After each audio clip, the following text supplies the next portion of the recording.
नमस्कार सर्वांना। Recipe of nature या माझ्या यूट्यूब चॅनलवर सर्वांचे स्वागत करीत आहे। बघा, आज मी तुम्हाला एक नवीन अशी रेसिपी दाखवत आहे। त्यामुळे आता आपण हा लसूण छान निवडून घेऊ।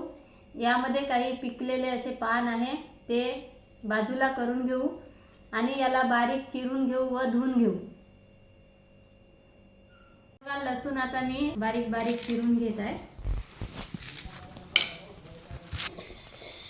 बघा तुम्ही, हे असं पूर्ण बारीक बारीक चिरून घेतला आणि आता याला मी छान धुवून घेणार।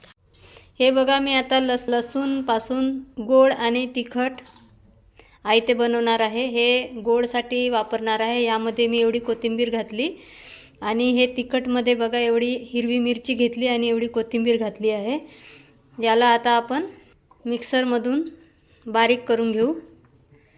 गोडमध्ये आपण हे बघा चवीप्रमाणे आपण थोडी थोडी साखर वापरू। साखर टाकल्यामुळे हे लवकर बारीक होते। थोडेसे मीठ घालू आणि तिखटमध्ये आपण मिरची, कोथिंबीर, लसूण आणि थोडे मीठ घालून त्याला आपण मिक्सरमधून बारीक करून घेऊ। आणि यामध्ये मी लसूण पाला, ओली मिरची आणि कोथिंबीर, मीठ घातलेलं आहे। आणि यामध्ये मी लसूण पाला, कोथिंबीर, मीठ आणि साखर घातलेली आहे। असं मी दोन वेगळं बारीक करून घेतलेलं आहे। यामध्ये आपण आता नवीन तांदळाचे पीठ घालू। हे बघा, या वाटीने आपण 2 वाट्या इथे तांदळाचे पीठ घालू। हे या वर्षीचे नवीन निघालेले तांदूळ आहे, 1 महिन्यापूर्वी।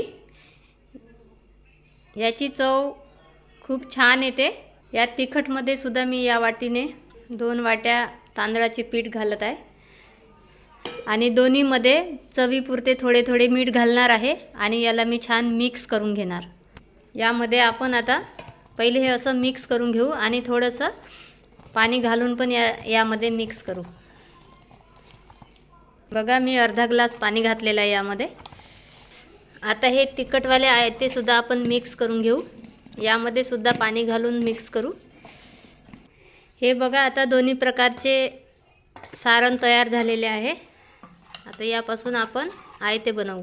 बघा, आता दोन्ही सारण कसं झालेलं आहे। हे असं एवढं मीडियम पातळ बनवायचं आणि हे गोडवालं आहे। हे बघा, आता तवा गरम करून घेतलेला आहे। तव्याला आपण तेल लावून घेऊ। यामध्ये आपण सुरुवातीला तिखटवाला बनवू।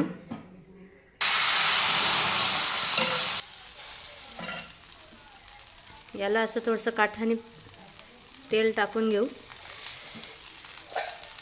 आणि आता 5 मिनिट मध्यम आचेवर याला बघू। आता 5 मिनिट झाल्यावर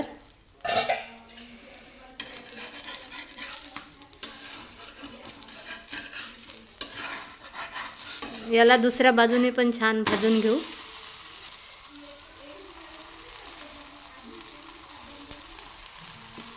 बघू आपण आता दुसऱ्या बाजूने भाजला आहे। ते छान दोन्ही बाजूने आता खरपूस भाजला आहे। याप्रमाणे आपण आता तिखट आणि गोडवाले लसणाचे आयते बनवून घेऊ। बघू, आता आपण गोडवाला लसणाचा आयता बनवू। हे बघा, असं याला फिरवून घेऊ। याला थोडंसं बाजूनी तेल टाकून घेऊ आणि आता 5 मिनिट मध्यम आचेवर याला भाजून घेऊ। बघू आपण आता 5 मिनिट। यामध्ये साखर असल्यामुळे थोडा हा चिपकतो, पण तरीही आता छान निघत आहे। याला पण दुसऱ्या बाजूने आपण भाजून घेऊ। यामध्ये थोडे थोडे तेल घालू। दुसऱ्या बाजूने पण छान भाजला आहे। दुसरा पण आयता बनवू। हे बघा, हा लसणाचा गोडवाला आयता आहे आणि हा तिखटवाला आहे। असे आपण छान तिखट गोड आयते बनवून खा। ते शरीरासाठी खूप पौष्टिक आहेत। आणि माझी रेसिपी आवडली तर माझ्या चॅनलला लाईक, सबस्क्राईब व शेअर करा। धन्यवाद।